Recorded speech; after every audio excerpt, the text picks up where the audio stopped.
السلام علیکم، کیسے ہیں آپ سب؟ میں امید کرتی ہوں آپ سب ٹھیک ٹھاک ہوں گے، خیریت سے ہوں گے۔ تو جی ہم زنجبیل ناول پڑھ رہے تھے، تو اس کی کہانی نا آگے ہم نے 3 سال بعد کی دی ہے۔ ٹھیک ہے، آج ہم 3 سال بعد کی کہانی پڑھیں گے، زنجبیل، جس کی رائٹر ہیں اسراء سہیل احمد۔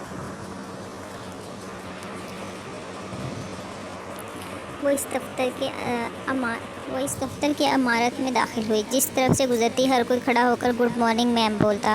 وہ کسی کو منہ سے جواب دیتی، محض سر ہلا دیتی۔ وہ لفٹ لے کر 3rd فلور پر آ گئی، جہاں اس کا آفس تھا۔ وہ ایک کمرے میں داخل ہوئی جس کے باہر مارکیٹنگ مینیجر کی تختی لگی ہوئی تھی۔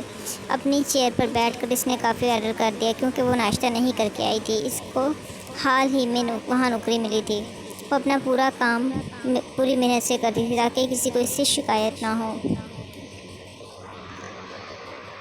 اسے آج بھی وہ دن یاد تھے جب بات بات پر اس کی انسلٹ ہوتی تھی۔ اسے وہار صاحب بھی یاد تھے، جو اسے ہر بار حوصلہ دیتے تھے، اور اسے عباسی صاحب بھی یاد تھے، جن کی مدد کے بغیر وہ یہاں تک نہیں پہنچ سکتی تھی۔ اسے راحمہ بھی بہت یاد آتی تھی، جس سے ملے اس کو کافی عرصہ ہو چکا تھا، مگر دل میں وہ آج بھی اسی طرح بستی تھی۔ اور اسے عبدالرحیم عباسی بھی یاد تھا، اس کا منگیتر۔ جب سے اس نے نئی جاب سٹارٹ کی تھی اور اس کے آفس کو چھوڑا تھا، اس کے بعد سے اس نے اسے نہیں دیکھا تھا۔ ہاں، وہ زنجبیل تھی، وہ بدھو سی لڑکی، بات بات پر رونے والی، لرزتی کانپتی پلکوں والی۔ دوپٹہ آج بھی اس کے سر پر تھا، مگر اب وہ ڈرتی کسی سے نہیں تھی۔ اب اس سے دوسروں کی آنکھوں میں آنکھیں ڈال کر جواب دینا آتا تھا، مگر کوئی تھا جس کی آنکھوں سے وہ آج بھی خائف تھی۔ ہاں، وہی اس کا منگیتر۔ MBA کے بعد اس کو اچھی جاب مل گئی تھی۔ وہ کمپنی عباسی صاحب کے دوست کی تھی، مگر اس نے ان کا ریفرنس استعمال نہیں کیا تھا، بلکہ اپنے بل بوتے پر ملازمت حاصل کی تھی۔ یہ صرف اس کا ہی خیال تھا، ورنہ عباسی صاحب بنا اس کے کہے بھی اس کے لیے بہت کچھ کرتے تھے۔ عباسی صاحب تو پہلے اس کے کسی اور کمپنی میں ملازمت کے حق میں نہیں تھے، مگر جب اس نے اصرار کیا تو مان گئے۔ اس کا رزلٹ اچھا تھا، سو تھوڑی تگ و دو کے بعد اس کو نوکری مل گئی۔ رحیم نے اس بارے میں نہ تو اس سے کچھ پوچھا تھا اور نہ کہا۔ وہ اس کو اس کے حال پر چھوڑ چکا تھا۔ وہ چاہتا تھا کہ وہ خود اپنے لیے فیصلہ کرے۔ کل کو اسے یہ دکھ نہ ہو کہ میں اپنے لیے کچھ نہیں کر سکی۔ اس کی اتنی اچھی جاب کا سن کر جویریہ بیگم کو بھی اپنی مڈل کلاس بہو اب بہت اچھی لگنے لگی تھی۔ آفس کی طرف سے اسے گھر اور گاڑی بھی مل گئی تھی۔ ثریا خاتون جہاں اس سے خوش تھی، وہیں ان کو اپنے بیٹے کی یاد بھی بہت ستاتی تھی۔ وہ بہت بیمار رہنے لگی تھی، دن بدن کمزور پڑتی جا رہی تھیں۔ ان کی ایک ہی خواہش تھی کہ جانے سے پہلے بیٹے سے ملنا چاہتی ہوں۔ اب زونی ان کو ان کا بیٹا کہاں سے لا کر دیتی؟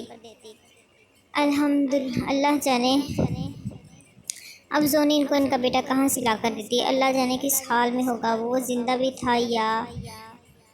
کچھ عرصے کے بعد آج وہ عباسی ولا آئی تھی۔ وجہ آج بھی اس کی اپنی غرض تھی۔ بنا مطلب کے اسے یاد نہیں کہ وہ کبھی اس گھر میں آئی ہو۔ راحمہ کے جانے کے بعد اسے عباسی صاحب سے ملنا تھا۔ اس سے اپنے بھائی کو ڈھونڈنے کے لیے ان کی مدد درکار تھی۔ اکیلے اس کو ڈھونڈنا اس کی بس کی بات نہیں تھی۔ نہ جانے وہ کہاں ہوگا بھی یا نہیں، مگر وہ اچھی امید رکھتے ہوئے ایک بار کوشش کرنا چاہتی تھی۔ ملازم سے پتہ چلا کہ عباسی صاحب گھر پر نہیں تھے، مگر بیگم صاحبہ موجود تھیں۔ اس گھر کے تمام ملازمین اس کو اچھی طرح جانتے تھے۔ وہ آ کر دروازے سے واپس چلے جاتے اور عباسی صاحب کو پتہ چلتا تو وہ یقیناً اس سے خفا ہو جاتے۔ یہ سوچ اس کو اندر لے آئی تھی۔ جویریہ بیگم کو صبح سے ہی سر میں درد تھا، اس لیے وہ آج گھر میں موجود تھیں۔ زونی کے آنے کا سن کر وہ بھاگی باہر آئیں۔ ارے بیٹا بیٹھو نا، تم نے تو آنا ہی چھوڑ دیا ہمارے گھر۔ ہاں بھئی، مصروف جو بہت ہوتی ہو۔ سناؤ، گھر میں سب ٹھیک ہے؟ وہ ملازمہ خود چائے بنانے کا کہہ کر خود اس کے پاس آ گئیں، اور آتے ہی ان کے گلے شکوے شروع ہو گئے۔ زونی مسکرا دی۔ یہ وہی عورت تھی جو زونی کے آنے پر ناک منہ چڑھا لیا کرتی تھی، آج اس کے نہ آنے کا شکوہ کر رہی تھی۔ سب ٹھیک ہے آنٹی، اللہ تعالیٰ کا شکر ہے۔ آپ کیسی ہیں؟ سنا ہے آپ کی طبیعت نہیں ٹھیک؟ وہ ملنساری سے بولی۔ ارے بیٹا، کیا پوچھتی ہو طبیعت کا؟ اکیلی رہ کر تنگ پڑ گئی ہوں، اب تم جلدی سے میری بہو بن جاؤ تو شاید بوریت ختم ہو جائے تمہارے آنے سے، اس گھر میں بھی کوئی رونق آ جائے، ورنہ اب یہاں آئمہ کے سوا کوئی بچا ہی نہیں جس سے بات کی جائے۔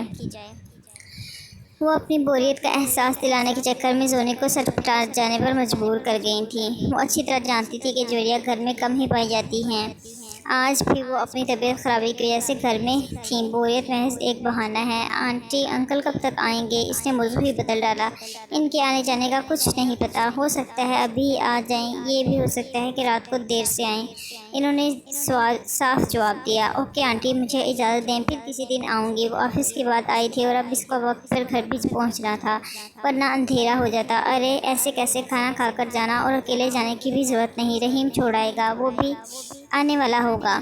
انہوں نے فوراً پروگرام بنا ڈالا۔ وہ انکار کرتی تو بھی پھنس جاتی، اور انکار نہ کرنے کا مطلب رحیم کے ساتھ گھر جانا۔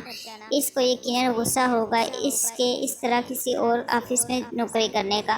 پہلے تو اس کو کبھی موقع نہیں ملا تھا کہ اس سے پوچھتا، آج اسے یہ موقع فراہم کرنا مطلب اپنے پاؤں پر خود کلہاڑی مارنا۔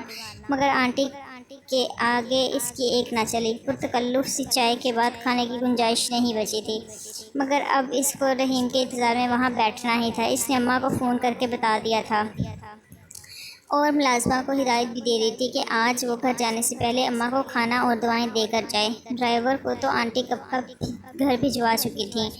اب وہاں بیٹھ کر زونی تنگ آ چکی تھی۔ بہت دیر بعد آخرکار وہ آ گیا تھا، جس کے انتظار میں وہ سوکھ رہی تھی۔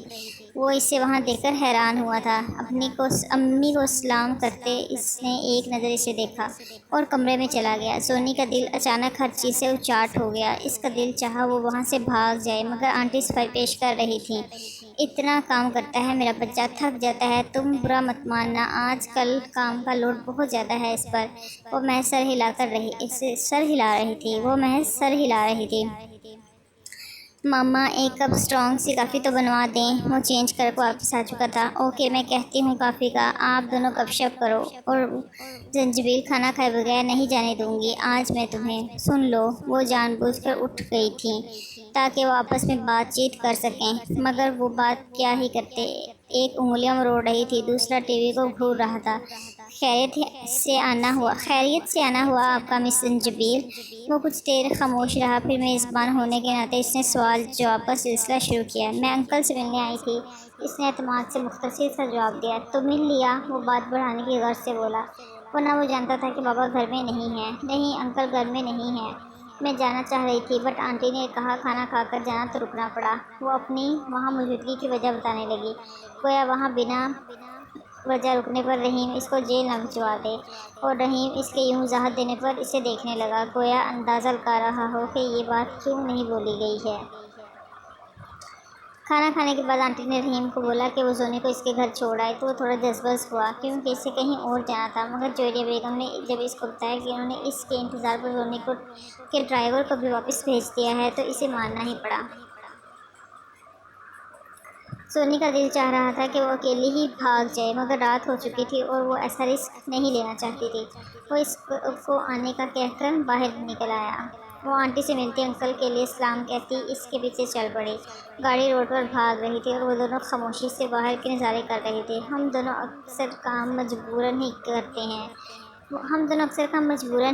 وہ سامنے دیکھ رہا تھا، مگر مخاطب اسی سے تھا، اس کے علاوہ کوئی موجود بھی تو نہیں تھا۔ مثلاً وہ چونک کر اس کی جانب مڑی۔ اب دیکھو نا، آپ کو ماما نے کہا رک جاؤ تو آپ رک گئی، مجھے ماما نے کہا چھوڑا تو میں آ گیا۔ وہ اسے دیکھ کر بولا، وہ ہنکارا بھر کر خاموش ہو گئی۔ اینی ویز جاب کیسی چل رہی ہے؟ وہ بات بدل کر بولا، اچھی جا رہی ہے۔ وہ پہلے بھی اداس تھی، اب اس کا دل اور اداس ہو گیا تھا۔ کیا بات ہے، آپ کافی خاموش ہیں، اور بابا سے ملنے آئی تھیں، سب خیریت؟ وہ بات بڑھانے کے لیے بولا، جی کچھ کام تھا ان سے۔ وہ الجھن کا شکار ہوئی۔ اگر وہ پوچھ لیتا کہ کیا کام ہے تو اسے بتا دینا چاہیے۔ اگر آپ کو مناسب لگے تو آپ مجھے بتا سکتی ہیں۔ اس نے بات ہی کچھ ایسی کہہ دی تھی کہ اسے بتانا ہی پڑا۔ وہ اس کی پوری بات سن کر وہ خاموش ہو گیا۔ بابا کو آپ یہ کام مت بولیے گا زنجبیل، یہ کام آپ میرے ذمہ چھوڑ دیں، میں اس معاملے کو خود دیکھ لوں گا۔ وہ خاصا سنجیدگی سے بولا، آر یو شیور؟ وہ اسے بغور دیکھ کر بولی، اینی ڈاؤٹ؟ وہ بھی اسے دیکھنے لگا تو زونی نے نگاہیں جھکا لی۔ نو، اس نے آہستگی سے اعتراف کیا۔ چاپ ملنے کی خوشی میں آپ نے ٹریٹ تو نہیں دی؟ آئس کریم ہی کھلا دیں؟ اس کی نظر آئس کریم پارلر پر پڑتے وہ شرارت سے بولا، اوکے گاڑی روکیں۔ وہ اس کی شرارت سمجھی یا نہیں، مگر وہ راضی ہو گئی تھی، اور رحیم نے بھی گاڑی پارک کر دی۔ آئس کریم کا آرڈر دے کر وہ واپس آیا تو زونی گاڑی سے اتر کر روڈ کنارے کھڑے کھڑی سامنے کچھ نہ دیکھ رہی تھی۔ رحیم نے اس کی نظروں کے تعاقب میں دیکھا، وہاں دو چھوٹی بچیاں ماں اور باپ کا ہاتھ پکڑ کر چہل قدمی کر رہی تھیں۔ ان کے چہرے پر جو خوشی تھی وہ لفظوں میں بیان نہیں کی جا سکتی تھی۔ وہ دو پونیاں بنائے ایک جیسے نیلے رنگ کی فراک پہنے وہ دونوں پریاں معلوم ہو رہی تھیں، اور ان کے ماں باپ کسی ریاست کے ملکہ اور بادشاہ لگ رہے تھے۔ رحیم نے اس کی آنکھوں کے سامنے ہاتھ لہرایا تو وہ ہوش میں آئی۔ کیا ہوا، کہاں کھو گئی؟ وہ اس کے ساتھ ہی کھڑا ہو گیا تھا، ہاتھ پینٹ کی جیبوں میں ڈالے۔ وہ ان بچیوں کو ہی دیکھ رہا تھا۔ شاید وہ سمجھنا چاہ رہا تھا کہ زونی ان کو اتنے غور سے کیوں دیکھ رہی تھی۔ کچھ خاص نہیں، وہ ادھر ادھر دیکھتے ہوئے بولی۔ بابا یاد آ رہے ہیں؟ وہ اس کی آنکھوں میں دکھ کی رمق دیکھ چکا تھا۔ میں اس شخص کو دیکھ کر سوچ رہی تھی کہ یہ باپ کا کون سا روپ ہے۔ میں نے آج پہلی بار دیکھا ہے۔ اس کے لہجے میں کچھ چبھن سی تھی، احساس محرومی تھی۔ آپ نے صرف اپنے والد صاحب کو دیکھا ہے زنجبیل، ورنہ سب باپ ایک جیسے تو نہیں ہوتے۔ لڑکا آئس کریم لے آیا تھا۔ رحیم نے دونوں کپ ایک اور اسے جانے کا اشارہ کیا۔ رحیم نے دونوں کپ تھام لیے اور اسے جانے کا اشارہ کیا۔ میں نے کسی اور کے باپ کو دیکھ کر کرنا بھی کیا تھا؟ مجھے اپنے گھر اپنے باپ سے ہی تو غرض تھی۔ میں سب سے پوچھتی کہ تمہارے ابا کیسے ہیں، تم سے پیار کرتے ہیں کہ نہیں، اور جو کہتا نہیں کرتے تو خود کو تسلی دیتی کہ چلو میں اکیلی ہی نہیں جس کے ساتھ یہ ناانصافی کی قسمت میں کوئی اور بھی ہے۔ تب بھی کیا فائدہ ہو جاتا، میرا باپ تو وہی شخص رہتا نا، بدل تو نہیں جانا تھا۔ اس نے چہرہ پھیر لیا، اس کی آنکھوں میں آنسو آ گئے تھے۔ اوکے ریلیکس، اب آئس کریم کھائیں۔ اس نے کپ اس کی جانب بڑھا دیا جسے اس نے تھام لیا۔ آپ کا قصور نہیں اس میں، اور نہ آپ کے والد صاحب کا قصور، وہ بیک گراؤنڈ ہے جہاں آپ لوگ تھے۔ اب وہ باجی ٹائپ دور نہیں رہا۔ اب گھروں میں والد صاحب سے زیادہ والدہ کی سنی جاتی ہے، بٹ آپ کی اپنی سوسائٹی کی سوچ نہیں بدل سکی۔ وہاں آج بھی باجی ٹائپ مرد پائے جاتے ہیں جو بچوں کو دبا کر رکھتے ہیں۔ ان کا خیال ہے ایسے بچے ان کے قابو میں رہیں گے، مگر یہ وہ دور نہیں ہے۔ آج کل کے بچے دوسروں کو دیکھ کر آزادی مانگتے ہیں، اور آپ بھی اپنے ارد گرد دیکھتی تھیں۔ آپ کی کلاس فیلوز جب اپنے فادر کی تعریف کرتی تھی، وہ ان کے لیے یہ کرتے وہ کرتے، تو آپ کو بھی سوچ آتی کہ میرے والد صاحب ایسے کیوں نہیں؟ ایسا نہیں ہے نا؟ ایسا ہی ہے نا؟ وہ اس کی طرف دیکھتے ہوئے بولا، جو آئس کریم پکڑے یکٹک اسے دیکھ رہی تھی۔ وہ بہن کیسے اندر تک جھانک لیتے تھے۔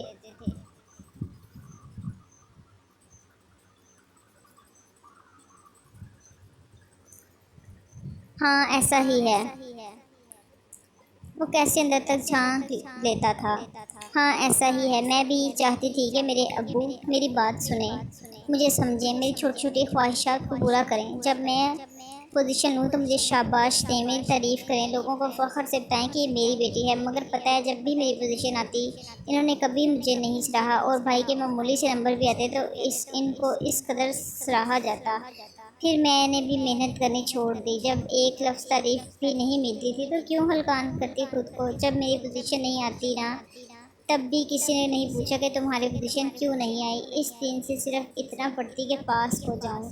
مجھے کسی نے ٹیوشن نہیں لگوا کر دی، بھائی کو تو لگواتی تھی۔ ہر جگہ مجھے کیوں پیچھے چھوڑا گیا؟ اس لیے کہ میں لڑکی ہوں۔ تو آج کہاں ہے ان کا وہ لاڈلا بیٹا؟ آج کیوں ایک ماں اس کے آخری دیدار کو تڑپ رہی ہے؟ وہ آتا کیوں نہیں ان کا سہارا بننے؟ وہ ذہنی کیفیت کا شکار ہو گئی تھی۔ آج پہلی بار وہ اونچی آواز میں روتے ہوئے سن رہا تھا اسے۔ اس نے آئس کریم کا کپ بھی غصے میں ہاتھوں میں مروڑ دیا تھا۔ اس کا ہاتھ سارا خراب ہو گیا تھا۔ اس کے آنسو اس کے گالوں کو بھگو چکے تھے۔ ارد گرد گزرتے لوگ ان کو مڑ کر دیکھ رہے تھے، پر اس کو خبر نہیں تھی۔ رحیم نے اس کے ہاتھ سے کپ لے کر پرے اچھال دیا۔ وہ اس کو کیا سمجھاتا، کیا تسلی دیتا؟ جس پر گزرتی ہے پتہ بھی اسی کو ہوتا ہے۔ کسی کو کہہ دینا کہ صبر کرو بہت آسان ہوتا ہے، مگر صبر جس کو کرنا پڑتا ہے پتہ اسی کو ہوتا ہے کہ یہ کس قدر مشکل کام ہے۔ آپ کو تو غصہ بھی آتا ہے محترمہ؟ مجھے لگا صرف رونا ہی آتا ہے۔ وہ کپ کی جانب افسوس زدہ نظروں سے دیکھتے ہوئے بولا۔ اس کو بھی ہوش آیا کہ وہ کیا کر چکے ہیں، تو اسے اپنے آپ پر ندامت ہوئی۔ میں معافی چاہتی ہوں، وہ آنکھیں رگڑ کر بولی۔ نہیں، اس کی ضرورت نہیں، کیونکہ آپ نے میرا نہیں اپنا نقصان کیا ہے۔ اب بل دیں اس آئس کریم کا جو آپ نے کھائی بھی نہیں۔ وہ مزے سے اپنی آئس کریم کھاتے ہوئے بولا۔ اس کی آنکھوں میں شرارت واضح تھی۔ اس نے وائلٹ نکال کر اس کی جانب بڑھا دیا۔ آئس کریم کا چمچ منہ میں رکھے وہ اس کو الجھن سے دیکھنے لگا، جیسے پوچھ رہا ہو میں کیا کروں؟ بل دینے میں تو نہیں جانے والی، آپ کو ہی جانا پڑے گا، وہ وضاحت دیتی ہوئی بولی تو وہ نفی میں سر ہلاتا ہوا کاؤنٹر کی جانب چلا گیا اور جاتے ہوئے اپنا کپ گاڑی کے بونٹ پر رکھ گیا۔ اس نے پیمنٹ اپنے پیسوں سے کی تھی، اسے ٹریٹ لینا تو محض ایک بہانہ تھا، اصل میں وہ اس کے ساتھ کچھ وقت گزارنا چاہتا تھا۔ وہ آئس کریم کا کپ بھی اس کے لیے ہی رکھ کر آیا تھا۔ جب اس نے ایک نظر چپکے سے پیچھے دیکھا تو وہ چمچ منہ کی جانب لے کر جا رہی تھی۔ اس کے چہرے پر ایک جاندار مسکراہٹ دوڑ گئی، مطلب بات بن گئی تھی۔ اس کو گھر چھوڑ کر واپس لوٹ آیا۔ اس کے گھر کے اندر نہیں گیا تھا کہ کافی رات ہو چکی تھی۔ واپسی پر اس نے ایک کال ملائی اور ان کو نوید کو ڈھونڈنے کا کام سونپا۔ نوید کی تصویر وہ زونی سے لے چکا تھا، وہ بھی اس نے اپنے دوست کو سینڈ کر دی جو آج کل اس کے ٹرسٹ کو چلا رہا تھا۔ بابا بھی آج ادھر ہی تھے، وہ رات میں کب واپس آتے اسے خبر بھی نہیں تھی۔ اس نے اپنے دوست سے درخواست کی کئی بات اس کے بابا کو پتہ نہیں چلے، وہ آج کل ٹرسٹ کے کاموں میں بہت مصروف تھے۔ ان کو یہ خبر ملتی تو وہ سب چھوڑ چھاڑ نوید کو ڈھونڈنے چل پڑتے، کیونکہ وہ زنجبیل کے معاملے میں رحمہ کی طرح بہت ٹچی تھے اور یہ کام اپنے کریڈٹ پر کرنا چاہتا تھا۔ آخر یہ اس کی ریپوٹیشن کا معاملہ تھا۔ اس کی منگیتر صاحبہ پہلے ہی اس کی صلاحیتوں پر شک کر چکی تھیں۔ صرف 3 دن کے اندر اس نے نوید کو ڈھونڈ لیا تھا، وہ داتا دربار میں موجود تھا۔ اس کی حالت تشویشناک تھی، عجیب وحشی اور ڈراؤنی شکل بنی ہوئی تھی۔ اس کی داڑھی بہت بڑی ہوئی تھی، اسے دیکھ کر ڈر لگتا تھا۔ اسے کوئی بھی یاد نہیں تھا، نہ ماں نہ بہن نہ اپنا گھر۔ اسے اگر یاد تھا صرف اپنا نشہ۔ زنجبیل اسے دیکھ کر رو پڑی تھی۔ کبھی کبھی کسی گئے ہوئے کی واپسی بہت تکلیف دہ ہوتی ہے، اسے اس حالت میں ماں کے سامنے وہ نہیں لے کر جا سکتی تھی۔ ثریا خاتون کو تو ہارٹ اٹیک آ جانا تھا، وہ تو سمجھتی تھیں کہ وہ کہیں عیش کر رہا ہوگا، اور زنجبیل کا تو خیال تھا کہ وہ کسی سے شادی کر کے گھر داماد بنا بیٹھا ہوگا۔ مگر ضروری نہیں کہ انسان جو خیال کرے ویسا ہی ہو، اکثر حالات ہمارے خواب و خیال سے بہت آگے نکل جاتے ہیں۔ رحیم کے مشورے پر اس نے نوید کو ریکوری سینٹر بھیجا تھا۔ جب تک وہ صحت یاب نہ ہو جاتا وہ اسے ماں کے سامنے نہیں لے جا سکتی تھی۔ وہ اس وقت آفس میں بیٹھی کام کر رہی تھی جب اس کا انٹرکام بجا۔ جی، اس نے مصروف سے انداز میں جواب دیا۔ اس کا ایک ہاتھ لیپ ٹاپ پر چل رہا تھا۔ اوکے، بھیج دیں۔ اسے حیرانگی ہوئی، اس سے ملنے کون آیا تھا؟ تھوڑی دیر بعد دروازہ کھلا اور آنے والے کو دیکھ کر زنجبیل بے ساختہ اپنی کرسی سے کھڑی ہو گئی۔ اسے اپنی آنکھوں پر یقین نہیں آ رہا تھا، وہ آ کر اس سے لپٹ گئی تھی اور زونی ابھی بھی سکتے میں تھی۔ رحمہ اس قدر اچانک آئی تھی کہ وہ حیرت سے کچھ بولنے کے لائق ہی نہیں رہی تھی۔ اس کے پیچھے بھی کوئی تھا، ہاں وہ اس کا شوہر تھا زبار فاروقی۔ وہ ان دونوں کو ملتا دیکھ کر ہنس پڑا۔ دو بچھڑی محبوبائیں مل رہی ہیں، اب میرا یہاں کیا کام؟ وہ طنز سے بولا تو دونوں ہوش میں آئیں اور ایک ساتھ ہنس پڑی۔ آپ لوگ مجھے بتا ہی دیتے، کیا ہارٹ اٹیک دینے کا ارادہ تھا؟ وہ ان کو بیٹھنے کا اشارہ کرتے ہوئے خود بھی رحمہ کے پاس بیٹھ گئی۔ اس کا لیپ ٹاپ وہیں کھلا پڑا تھا، اب اسے اس کی یاد بھی نہیں تھی۔ ہمارے ایسے نصیب کہاں؟ زبار کی زبان میں کھجلی ہوئی تو رحمہ نے اسے گھورا۔ تمہیں سرپرائز دینے آئے ہیں نا، کیسا لگا ہمارا سرپرائز؟ رحمہ اس کا ہاتھ پکڑ کر بولی۔ بہت اچھا۔ اور زبار بھائی آپ تو بات ہی مت کریں مجھ سے، میری دوست کو چھین لیا آپ نے مجھ سے اور اتنا دور لے گئے مجھ سے۔ وہ رحمہ کا ہاتھ دبا کر بولی۔ ہاں ہاں بھائی، مجھے کوئی الزام نہیں دیا جائے، میں یہاں سے صرف اپنی بیوی کو لے کر گیا تھا، کسی کی دوست کو نہیں۔ زبار خاصا شوخا ہو چکا تھا۔ محبوب مل جانے کی ترنگ ہی کچھ اور ہوتی ہے، اور محبوب بھی وہ جو ہزار مناجات کے بعد ملا ہو۔ جو آسانی سے مل جائے وہ اکثر اپنی اہمیت کھو دیتا ہے، مگر رحمہ اس معاملے میں خوش قسمت تھی۔ اس کا محبوب شادی کے 3.5 سال بعد بھی اسی شدت سے چاہتا تھا۔ زنجبیل نے ان کو پرتکلف سے چائے پلائی اور رحمہ کے ساتھ ڈھیر ساری باتیں کی۔ ان دونوں کا دل تو نہیں چاہ رہا تھا وہاں سے ہلنے کا، مگر زبار کو رحمہ کے ساتھ جا کر پوری فیملی کو بھی ملنا تھا، اس لیے وہ 2 گھنٹے بعد چلے گئے اور زنجبیل مسکراتی ہوئی ٹیبل کے جانب واپس چلے گی۔ رحمہ آ گئی تھی اور زونی بہت خوش تھی۔ اس وقت رحیم اور رحمہ لاؤنج میں بیٹھے باتیں کر رہے تھے۔ رحمہ کا خیال تھا کہ اب اسے شادی کر لینی چاہیے، جبکہ وہ سوچ رہا تھا کہ جس سے شادی ہونی ہے اس کا ایسا کوئی خیال ہے یا ابھی بھی نہیں، اس لیے وہ ہنس دیا۔ بھئی اپنی دوست سے پوچھ لو، میں تو تیار بیٹھا ہوں، نکاح والے دن بتا دینا، میں دستخط کرنے آ جاؤں گا۔ وہ بظاہر شرارتی انداز میں اپنا کر بولا۔ آپ کو نہیں لگتا کہ آپ کو خود اس سے بات کرنی چاہیے؟ رحمہ ابرو چکا کر بولی۔ تم تو جانتی ہو جس کام کا مجھے تجربہ نہ ہو وہ میں نہیں کیا کرتا۔ وہ ہنسا۔ رحمہ بھی ہنس دی۔ کون سا جوک پڑھ کر ہنسا جا رہا ہے؟ مجھے بھی سناؤ۔ زبار جو اپنی ساس جی کے پاس بیٹھا ہوا تھا ان کے پاس آیا تو ان دونوں خڑوس لوگوں کو ہنستے ہوئے دیکھ کر پوچھے بغیر نہ رہ سکا۔ تمہاری ہی برائیاں کر رہے تھے ہم؟ رحیم کی اپنی بہنوں سے اچھی بنتی تھی۔ زبار بھی اس کا خوب ریکارڈ لگاتا تھا تو پیچھے وہ بھی نہیں رہتا تھا۔ ناممکن، میری بیوی میری برائی کر ہی نہیں سکتی۔ وہ دونوں کانوں کو ہاتھ لگا کر بولا۔ رحمہ مسکرا رہی تھی۔ اس کے ڈرامے روز جو دیکھتی تھی۔ رحیم نے اسے بری نظر سے بچنے کی دعا دل ہی دل میں دے ڈالی۔ کیوں اتنا ڈراتے ہو تم میری بہن کو؟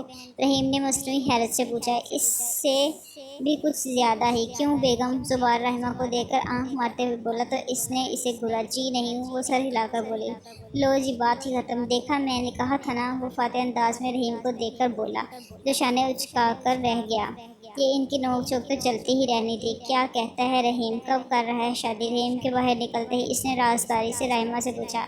ٹال مٹول سے کام لیا ہے ہمیشہ کی طرح؟ وہ الجھی سی بولی۔ کیا مطلب؟ وہ بھی الجھا۔ کہتے ہیں زونی سے پوچھ لو، وہ مانتی ہے تو میں راضی ہوں۔ بھلا زونی کو کیا اعتراض ہوگا؟ اس نے زبار کو دیکھا۔ اس سے ہلکا مت لینا، پوری پھولن دیوی ہے تمہاری دوست۔ وہ ہنس کر بولا تو رحمہ نے اسے پھر سے گھورا۔ سچ کہہ رہا ہوں یار، وہ ناک چڑھا کر بولا تو رحمہ بھی ہنس دی۔ ایسا کرو، اسے کہیں باہر بلاؤ، دونوں مل کر کچھ کرتے ہیں ان کا۔ زبار نے نئی ترکیب لڑائی۔ ٹھیک کہتے ہیں آپ، میں کال کرتی ہوں اس کو۔ وہ مسکرائی۔ اسے زبی نے بتایا تھا کہ کس طرح زونی نے اس کو راہ دکھائی تھی جب وہ بار بار رحمہ سے ذلیل ہو رہا تھا اور تقریباً ہمت ہار گیا تھا اور واپس لوٹ جانے والا تھا۔ وہ آفس سے ہاف لیو لے کر نوید کے پاس آئی ہوئی تھی۔ وہ اب بھی اسے پہچاننے سے انکاری تھا۔ نشہ اس کے دماغ پر بہت زیادہ اثر انداز ہوا تھا۔ ڈاکٹرز اس کو لے کر پریشان نظر آتے تھے۔ اس کے ٹھیک ہونے کے چانسز بہت کم تھے، مگر پھر بھی زونی کو امید تھی کہ وہ ٹھیک ہو جائے گا۔ وہ ہاسپٹل سے نکل رہی تھی جب اس کا فون بجا۔ رحمہ کا نمبر دیکھ کر وہ رک گئی اور کال اٹینڈ کی۔ السلام علیکم، کیسی ہو؟ فون کان سے لگائے گاڑی کی جانب آ گئی۔ ہاں ٹھیک ہے، آ جاؤں گی۔ فری ہوں، تم ایڈریس بھیجو۔ وہ گھڑی پر ٹائم دیکھتے ہوئے بولی۔ ابھی اس کے پاس کافی ٹائم تھا، آج کوئی میٹنگ بھی نہیں تھی، اس لیے وہ ہاسپٹل آئی تھی۔ اس نے واٹس ایپ پر رحمہ کے بھیجے ہوئے ایڈریس کو فالو کرنا شروع کر دیا تھا۔ وہ ریسٹورینٹ پہنچی تو رحمہ کے ساتھ زبار بھی موجود تھا۔ ارے واہ، بڑی محفل جمی ہوئی ہے یہاں تو۔ وہ مسکرا کر رحمہ سے ملتی اور زبار پر چوٹ کرتی بیٹھ گئی۔ میں دیکھ رہا ہوں سب بچوں، اور میں معاف کرنے والوں میں سے نہیں ہوں، یاد رکھنا۔ وہ اسے دھمکاتا ہوا بولا۔ ہاں ہاں، سو فنی، وہ اس کا مذاق اڑاتے ہوئے بولی۔ بیگم اس کو سمجھا لو، وہ رحمہ کو دیکھتے ہوئے بولا۔ اچھا، لڑائی بعد میں، پہلے کچھ کھا لیتے ہیں، کیا خیال ہے؟ وہ بات بدلتے ہوئے بولی اور زبار نے ویٹر کو اشارہ کیا۔ کیا کھائیں گی آپ بھابھی صاحبہ؟ زبار مینیو دیکھتے ہوئے پوری سنجیدگی سے بولا۔ زونی جتنا اس کو منع کرتی وہ اتنا ہی اس کو بھابھی کہہ کر تنگ کرتا تھا۔ آج اس نے کوئی اعتراض نہیں کیا۔ جو آپ لوگ کھائیں گے میں بھی کھا لوں گی، ویسے بھی لنچ نہیں کیا ہوا میں نے، بہت بھوک لگی ہے، وہ سادگی سے بولی۔ تو زبان نے رحمہ کچھ ایسی نظروں سے دیکھا گویا کہہ رہا ہو لڑکی تو راضی ہی معلوم ہوتی ہے، اور ویٹر کو آرڈر لکھوا کر بھیج دیا۔ اب اس نے دیدی مفت خوری کو کھانا بھی میں کھلاؤں گا۔ یہ دن بھی آنے تھے، بجائے اس کے کہ یہ ہمیں ٹریٹ دیتی۔ جاپ اس کی لگی، ہم مہاجر لوگوں کو لوٹ رہی ہے دونوں ہاتھوں سے۔ زبار ہمیشہ کی طرح شروع ہو چکا تھا۔ سالیوں کے بڑے حقوق ہوتے ہیں۔ زونی بے پرواہی سے پانی پینے لگی۔ اے لڑکی، تم وہی ہو نا سنجیویر، جسے ہم 3 سال پہلے روتا ہوا چھوڑ کر گئے تھے؟ زبار ٹھیک ٹھاک حیران ہوا تھا اس کا جواب سن کر۔ نہیں، اس سے میں نے بریک اپ کر لیا۔ وہ روتی بہت تھی، وہ رازداری سے بولی۔ مبادہ کوئی اور نہ سن لے، اور رحمہ اس کو اس طرح مضبوط اور خوش دیکھ کر اندر تک پرسکون ہو گئی تھی۔ دل میں وہ اس کی دائمی خوشیوں کی دعا مانگنے لگی تھی۔ ہاں ہاں، بہت اچھا کیا میری بہن۔ زبار کھل کر ہنسا۔ اتنے میں کھانا آ گیا، اور کھانا انہوں نے خاموشی سے کھایا۔ ویسے اب شادی کر ہی لو تم اور رحیم۔ وہ نیپکن سے ہاتھ صاف کر رہی تھی جب اچانک سے زبان نے شوشہ چھوڑا۔ اس کے ہاتھ تھم گئے۔ ہاں سونی، 3 سال ہو گئے منگنی کو، اب بس بہت ہو چکا۔ اس بار بابا کو بولتی ہوں ان کی شادی کروائیں۔ رحمہ نے اس کی بات کو کور کیا۔ اچھا، تو یہ لنچ کی مہربانی مجھ پر اس لیے کی گئی ہے تاکہ شادی کی ڈیٹ فائنل کروائی جا سکے۔ اس نے جلد ہی خود کو سنبھال لیا۔ یہی سمجھو وہ زبان ہی کیا جو کسی کو تنگ نہ کرے، اور خاص کر زونی کو۔ نہیں یار، وہ تو بس زبان نے کہا تو مجھے بھی خیال آیا۔ تم کیا کہتی ہو اس بارے میں؟ رحمہ نے ایک بار پھر زبان کی بات پر مٹی ڈالی، مگر زونی اب سب سمجھ چکی تھی۔ میں کیا کہہ سکتی ہوں، اپنے بھائی سے پوچھو نہ جا کر۔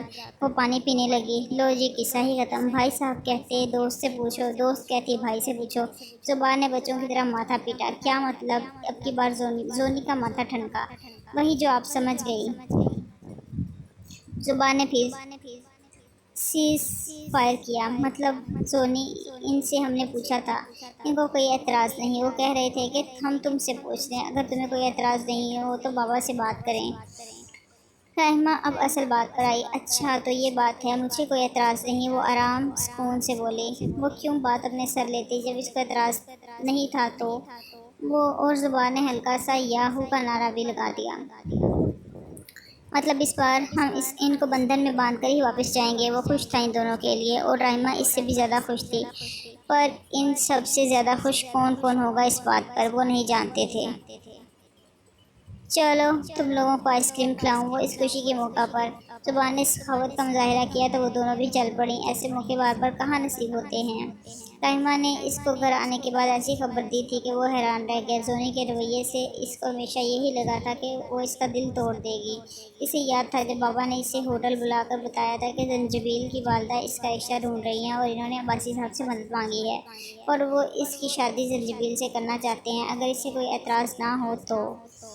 اور تب جس طرح اس کا دل دھڑکا تھا وہ حیران رہ گیا تھا۔ اس نے اس لڑکی کے لیے ایسا کبھی نہیں سوچا تھا۔ یہ صرف اس کا خیال تھا، ورنہ جب عمران نے اس کے لیے ویلنٹائن ڈے پر روڈ گلابوں سے سجائی تھی، اس دن جتنا غصہ اس کو آیا تھا اسے اسی وقت سمجھ جانا چاہیے تھا کہ وہ کیا سوچتا ہے اس کے لیے، مگر وہ ان معاملات میں شروع سے صفر تھا، اور وہ اس کو بلا وجہ ڈانٹا بھی تب تھا جب اس کو بلا وجہ اچھی لگتی تھی۔ اسے یاد تھا اس نے اسے پہلی بار سڑک کے کنارے دیکھا تھا۔ وہ کالج یونیفارم میں تھی، معصوم چہرے والی، اس کی بھویں تراشی ہوئی نہیں تھیں، جو یہ ظاہر کرتی تھی کہ وہ ان کاموں سے کوسوں دور ہے۔ وہ کوئی بہت پیاری نہیں، عام سی لڑکی تھی، مگر اس میں جو کشش تھی اس نے رحیم کو چونکا دیا تھا۔ وہ اس وقت اپنے ٹرسٹ کے حوالے سے ہی کسی کام سے اس کے علاقے میں آیا ہوا تھا۔ اس نے صرف ایک لمحے کے لیے اسے دیکھا تھا، مگر وہ ایک لمحہ بھی کام کر گیا تھا، تبھی وہ اس کو ڈانٹ کر وہاں سے نکل آیا تھا۔ اس کا خیال تھا کہ وہ وقتی کشش ہے اور اسے دوبارہ کبھی یاد بھی نہیں کرے گا، مگر یہ اس کی خوش فہمی تھی۔ وہ لڑکی اپنی روتی آنکھوں کے ساتھ ہر روز اس کے سامنے آ جاتی تھی۔ اسے رہ کر افسوس ہوتا تھا، کاش وہ اس کو ڈانٹنے کی بجائے اس سے اس کا ایڈریس ہی لے لیتا، اس کا نام ہی پوچھ لیتا، مگر وہ ایسا تھا ہی کب۔ اس کو تو اپنی کلاس فیلوز کے نام بھی یاد نہیں رہتے تھے، نہ اسے پتہ تھا کہ کون کہاں رہتی ہے، کجا کہ ایک انجان لڑکی سے پوچھتا۔ لیکن وہ نہیں جانتا تھا کہ اس کی قسمت اس کو کیسے اور کس طرح اس لڑکی سے جوڑنے والی ہے۔ رحمہ کی اس سے دوستی ہونا، اس کا ان کے گھر آنا، رحمہ کا ان کے گھر جانا، رحیم کا اسے لینے جانا، اس کے والد صاحب کا انتقال ہونا، رحیم اور رحمہ کا وہاں جانا، زونی کا بے ہوش ہونا۔ اسے یاد تھا اس دن کتنا اہم کام اس لڑکی کی وجہ سے رہ گیا تھا، اور وہ اس پر غصہ بھی نہیں کر سکا تھا، بلکہ وہ اس کے لیے کتنا پریشان ہوا تھا، لیکن اس نے کسی پر ظاہر نہیں ہونے دیا تھا۔ اس طرح کے بے شمار واقعات اس کی آنکھوں کے سامنے گھومنے لگے، اور اس نے اپنی کمپنی جب شروع کی تو اس نے اس کا نام رکھتے وقت بھی زونی کو نہیں بھلایا تھا۔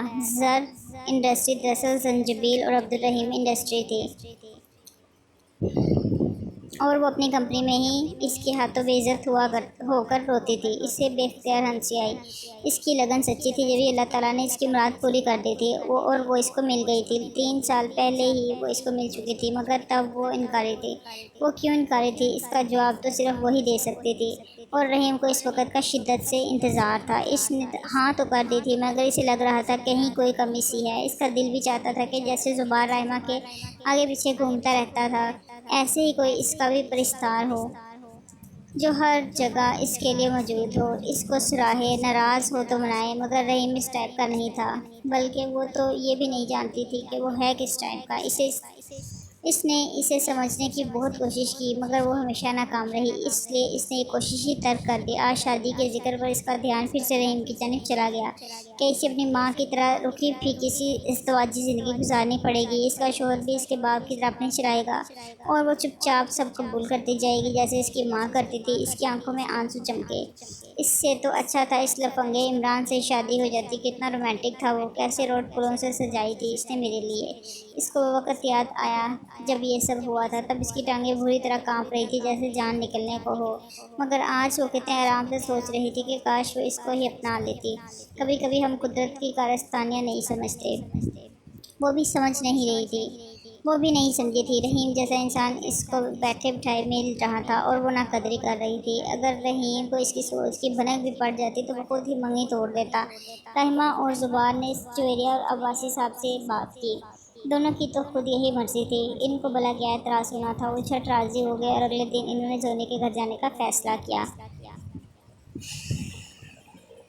نوید کا کچھ پتہ چلا؟ زونی روز کی طرح آج بھی اماں نے اس سے وہی سوال پوچھا جو وہ روز پوچھتی تھیں، اور وہ جواب ہونے کے باوجود بھی خاموش رہتی تھی، کیونکہ جب تک نوید ٹھیک نہ ہو جاتا وہ اسے اماں کے سامنے لا کر مزید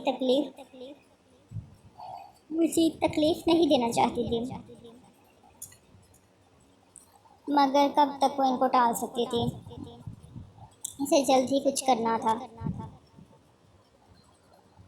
مگر کب تک وہ انہیں ٹال سکتی تھی؟ جلد ہی کچھ کرنا تھا۔ اس نے فیصلہ کر لیا تھا، وہ نوید کے پاس جائے گی، اسے سب یاد کروائے گی۔ آخر اگر اس کو پھر بھی کچھ یاد نہیں آتا تو اماں کو سب سچ بتا کر انہیں ان کے پاس لے جائے گی، انہیں اس کے پاس لے جائیں گی، کیونکہ وہ اماں کے بہت نزدیک تھا۔ اماں کو لے کر شاید اسے کچھ یاد آ جائے، اس نے تہیہ کر لیا تھا۔ اماں پر کمبل ڈال کر وہ باہر آئی۔ اماں کی دوائیوں میں نیند کی بھی گولی شامل تھی، ورنہ ان کو نیند نہیں آتی تھی اور پوری پوری رات وہ روتے ہوئے گزار دیتی تھیں۔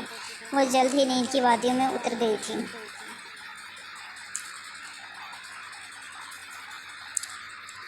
چلیں جی، اب تک کے لیے اتنا ہی، اور میرا خیال ہے کہ اس کی ایک قسط اور آئے گی، یعنی کہ اگلی ایپیسوڈ اس کی لاسٹ ایپیسوڈ ہوگی، تو آپ نے اسے ضرور سننا ہے اور لائک اور شیئر بھی کرنا ہے، اور چینل کو ابھی تک سبسکرائب نہیں کیا تو پلیز چینل کو سبسکرائب کر لیں، یہ آپ کی طرف سے ایک انعام ہوتا ہے۔ اور چلیں ٹھیک ہے، اللہ حافظ۔